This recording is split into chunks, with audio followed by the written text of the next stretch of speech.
النبي صلى الله تعالى عليه وسلم خيركم من تعلم القرآن وعلمه كما قال عليه الصلاة والسلام.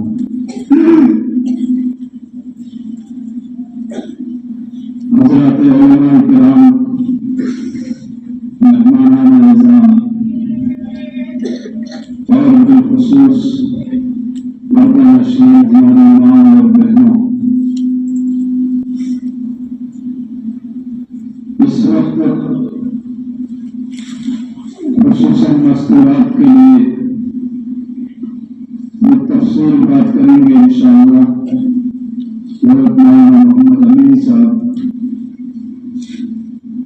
کچھ معروضات میں پیش کرنے کی کوشش کروں گا.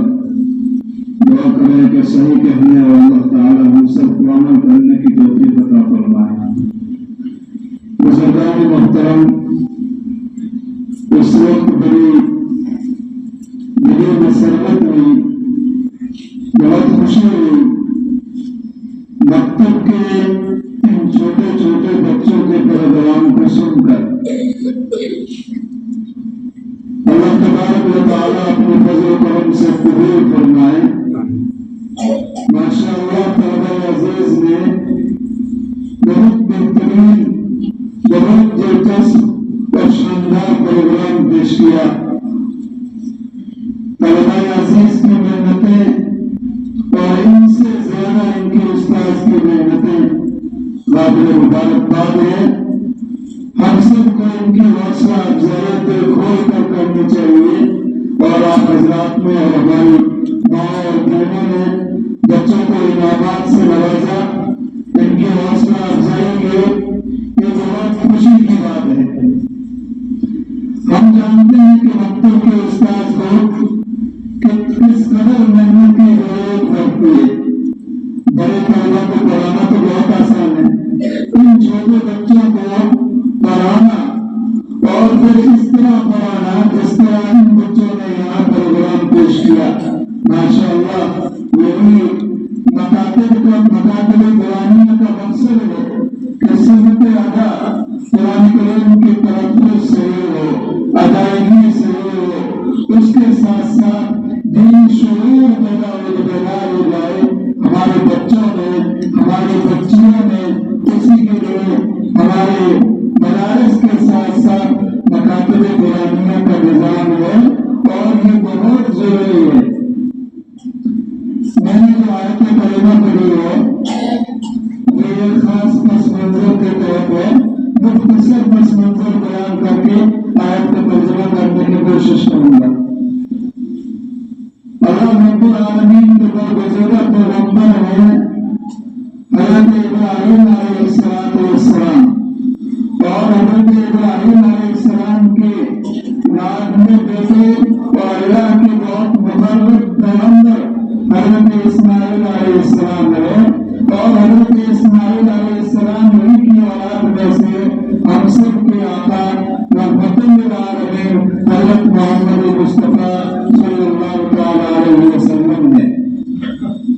قرآن کریم میں ان عظیم باپ اور عظیم بیٹے کے حوالے سے بہت کچھ بیان کیا گیا ہے.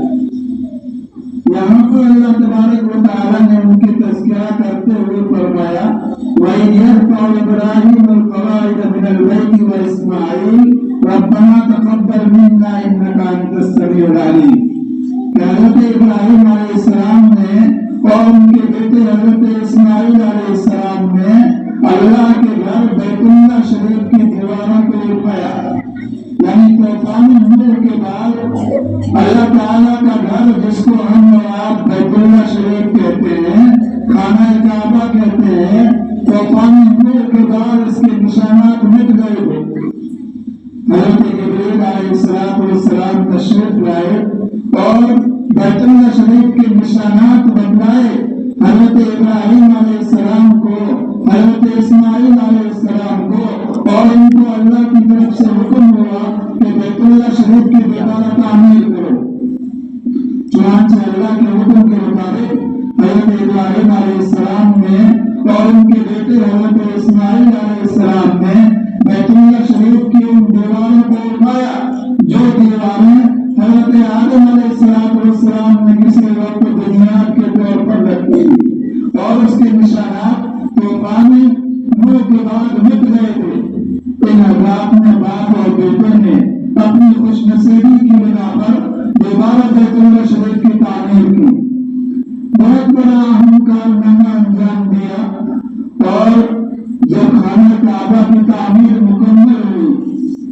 بہت بہترین اور اس سے بڑھ کر بہترین کام کیا ہوگا؟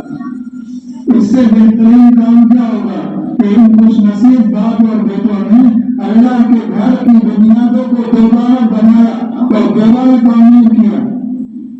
اپنے ہاتھ سے تعمیر کرنے کے بعد جب مکمل ہوا ایک عبادت مکمل ہوئی. بزرگوں، ماں اور بہنوں، جب اللہ کی عبادت مکمل ہوتی ہے تو اللہ تعالیٰ کی تجلیات متوجہ ہوتی ہے، اللہ کی رحمتیں متوجہ ہوتی ہے اور اس وقت بندے کی دعائیں بطور خاص قبول کی جاتی ہے. چنانچہ رات میں جب یہ عبادت انجام دے تو اس وقت دعا کی. جیسے ہم نماز پڑھتے ہیں، نماز ایک اہم ترین عبادت ہے. جب یہ عبادت مکمل ہوتی ہے تو ہمیں دعا کا حکم دیا گیا کہ قاعدے کے بعد میں جب درود پاک مکمل ہو جائے تو دعا کرو، اللہم انی ظلمت نفسی ظلما کثیرا ولا یغفر الذنوب الا انت فاغفر لی مغفرۃ من عندک وارحمنی انک انت الغفور الرحیم. ان الفاظ کے ذریعے ہم دعا کرتے ہیں ربنا آتنا فی الدنیا حسنہ وفی الآخرۃ حسنہ وقنا عذاب النار. ان الفاظ کے ذریعے ہم دعا کرتے ہیں اور وہ دعائیں بطور خاص قبول ہوتی ہے کیونکہ ایک عبادت ہم نے مکمل کر دی، نماز، اور عبادت کی تکمیل پر اللہ دعاؤں کو قبول فرماتے ہیں. اسی طرح اہم ترین عبادت ہم سب کے سامنے آ رہی ہے. ہم دعا کریں جس طرح نبی پاک صلی اللہ تعالی علیہ وسلم نے رمضان مبارک سے 2 مہینے پہلے دعائیں فرمائی. اللہم بارک لنا فی رجب و شعبان وبلغنا الی رمضان. اے اللہ رمضان اور شعبان کے اندر برکت عطا فرما اور رمضان مبارک کو ہماری زندگیوں میں مقدر فرما. ہمیں یہ دعا کرنی چاہیے. تو رمضان مبارک کا مہینہ آ رہا ہے، روزہ رکھتے ہیں. جب روزے کے مکمل ہونے کا وقت آتا ہے بزرگوں خاص طور سے دعائیں قبول ہوتی ہے. کیوں؟ اس لیے کہ وہ عبادت کی تکمیل کا وقت ہے اور جب عبادت مکمل ہوتی ہے تو دعائیں قبول ہوتی ہے. افطاری کے وقت ہمیں بطور خاص دعاؤں کا اہتمام کرنا چاہیے. بڑی دعائیں میں اپنی کثرت اتنی سے دعا کریں، اللہم اغفر لی، اللہم ارحمنی، اللہ بخشش کر دے، رحم فرما، ہمارے پر رحم فرما، تمام مسلمانوں پر رحم فرما، ہمارے والدین پر رحم فرما، وارحمہما کما ربیانی صغیرا یا واسع الفضل واغفر لی. اس طرح کی دعائیں کرنی چاہیے.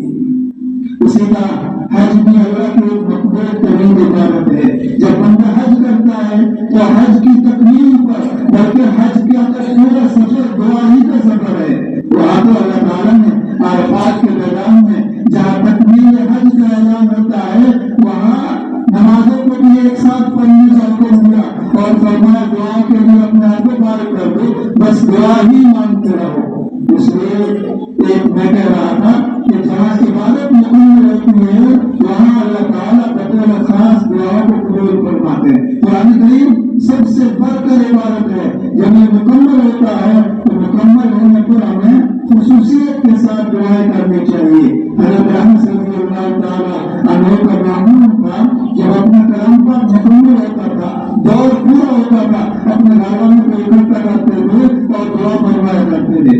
میں کہہ رہا تھا کہ حضرت اسماعیل علیہ السلام اور ان کی برگزیدہ بات حضرت ابراہیم علیہ السلام دونوں نے جب خانہ کعبہ کی عبادت کو مکمل کیا، یہ تعمیر مکمل ہوئی تو بارگاہ الہی نے کیا دعا کی؟ سب سے پہلی دعا تو کی ربنا تقبل منا انک انت السمیع العلیم.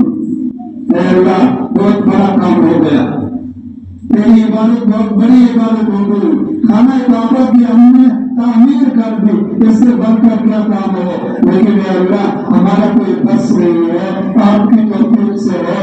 بس سب سے بڑی بات تو یہ ہے ہماری عبادت آپ قبول فرما لیجیے، ہماری یہ عبادت آپ قبول فرما لیجیے. ربنا تقبل منا انک انت السمیع العلیم. اے اللہ خانہ کعبہ کی تعمیر ہوئی، آپ کی توفیق سے ہوئی، آپ کی رحمت سے ہوئی، اس کو اپنی بارگاہ میں قبول فرما لیجیے. انک انت السمیع العلیم. آپ کو بہت سننے والے ہیں، بہت جاننے والے ہیں.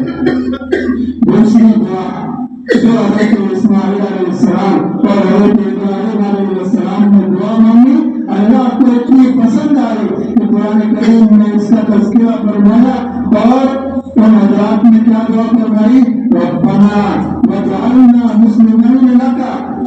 اے ہمارے پروردگار ہمیں اپنا فرما بردار بنا، اپنا تابعدار بنا۔ نبی تو تابعدار ہی ہوتا ہے، نبی تو اللہ کا فرما بردار ہی ہوتا ہے، نبی تو معصوم ہوتا ہے۔ یہ دعا اس امت کو سکھانے کے لیے اللہ نے قرآن کریم میں بیان فرمائی ہے کہ امت کرے کہ ایک نوجوان یہ دعا کرے ربنا وجعلنا مسلمین لک، اے اللہ ہم سب کو اپنا فرما بردار بنا، ہم سب کو اپنا تابعدار بنا، ومن ذریتنا امة مسلمة لک۔ یہ بات جو میں کہنا چاہتا ہوں بطور خاص، حضرت ابراہیم علیہ السلام نے کیا دعا مانگی؟ اے اللہ ہمیں اپنا فرما بردار بنا، ومن ذریتنا امة مسلمة لک، اور ہماری آنے والی نسلوں کو اپنا تابعدار بنا، اپنا فرما بردار بنا، ہماری اولادوں کو اپنے حکم کا تابعدار بنا، اوامر اور نواہی کا پابند بنا۔ یہ دعا فرمائی۔ اس لیے بزرگوں ہماری ذمہ داری ہے کہ ہم جہاں اپنی فکر کریں اس سے بڑھ کر اپنی نسلوں کی فکر کریں۔ خدا کی قسم اگر ہم نے اپنی اولاد کی فکر نہیں کی، اپنی نسلوں کی فکر نہیں کی، مکاتب اور مدارس کے بہترین ماحول سے اگر ان بچوں کو نہیں جوڑا، ان کا مستقبل بہت خراب ہوگا۔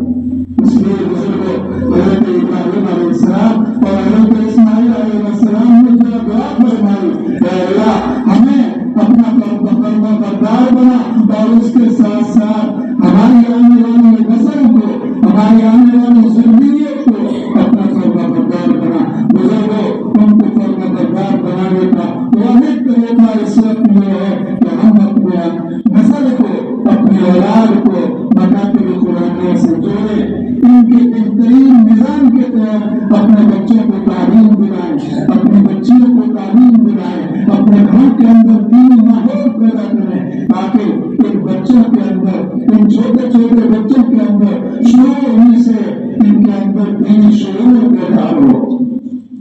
اس لیے بزرگوں اگر ہماری اس سے غفلت ہوئی، ہاں یہ بھی ضروری ہے اصل تعلیم دلائیں، اسکول کی تعلیم دلائیں، اعلیٰ تعلیم دلائیں، لیکن دینی ماحول کے ساتھ دلائیں، مکتب کے ماحول کے ساتھ دلائیں۔ سب سے پہلے بچے کے ذہن کے اندر ایمان کو مرکوز کریں۔ اللہ کے صحابہ کو چھوٹے چھوٹے بچوں کے سامنے یہ آیتیں پڑھتے تھے تو الحمدللہ الحمدللہ الذی، اے بچوں یہ دعا کرو کہ تمام تعریفیں اللہ ہی کے لیے، ساری کبریاء اللہ ہی کے لیے، ساری بڑائی اللہ کے لیے۔ حضرت شیخ زکریا رحمہ اللہ نے لکھا ہے کہ میں بچپن میں تھا، بہت چھوٹا سا بچہ تھا، اس وقت میرے والد صاحب نے ایک مرتبہ مجھے کہا کہ تکیہ لے کر آؤ۔ میں اپنا تکیہ لے کر گیا، چھوٹا سا تکیہ میری ماں نے میرے لیے بنایا تھا، وہ تکیہ لے کر گیا اور میں نے اپنے والد باپ سے کہا کہ ابا میں میرا تکیہ لے کر آیا۔ مگر شیخ فرماتے ہیں میرے والد نے مجھ پر سختی کی اور ایک تھپڑ لگایا کہ ابھی سے نہیں کہتا ہے کہ میرا، ابھی سے نہیں کہتا ہے کہ تیرا، میرا اور تیرا کہاں سے ہوگا، سب کچھ میرا ہوگا تو اللہ کا ہے۔ اس لیے بزرگوں بچپن ہی سے ان بچوں کے اندر دینی شعور پیدا کرنے کی ضرورت ہے۔ آج کل اسکولوں کا ماحول بڑا خراب ہے، ضرورت ہے کہ ہم اصلی تعلیم دلائیں، اسکول کی تعلیم دلائیں، اعلیٰ تعلیم دلائیں، لیکن مدارس کے اسلامی ماحول کے تحت دلائیں۔ ابھی چند دن پہلے یوپی کے رہنے والے ایک محترم صاحب کہنے لگے کہ ہمارے مدرسے میں 20 سال میں ایک صاحب اپنے بچے کو لے کر آئے، ایک صاحب بچے کو لے کر 20 سال میں آئے اور کہا کہ بھائی صاحب اس بچے کا داخلہ کرو۔ میں نے کہا کہ ہمارے یہاں داخلہ تو شروع سال میں ہوتا ہے، شروع میں ہوتا ہے، 20 سال میں تو داخلہ نہیں ہوتا۔ کہنے لگا حضرت اس بچے کا داخلہ آپ کو کرنا پڑے گا 20 سال میں۔ میں نے کہا ایسی کون سی بات ہے؟ وہ کہنے لگے حضرت میں نے اس بچے کو بہت اعلیٰ تعلیم کے لیے ہائی اسکول میں اس کا داخلہ کیا اور میں نے مہینے کے 40,000 روپے فیس کے طے کیے ماہانہ۔ لوگ کتنا کتنا بجٹ تعلیم پر لگا رہے ہیں۔ ہمیں ضرورت ہے کہ ہم اپنی روزی اور جو اللہ نے ہمیں رزق دیا ہے اس کو اپنے بچوں کی صحیح تعلیم پر خرچ کریں۔ بار وہ کہنے لگے کہ میں نے اسکول میں بچے کا داخلہ کرایا اور ماہانہ 40,000 روپے میں اس کی فیس دیتا ہوں اسکول میں۔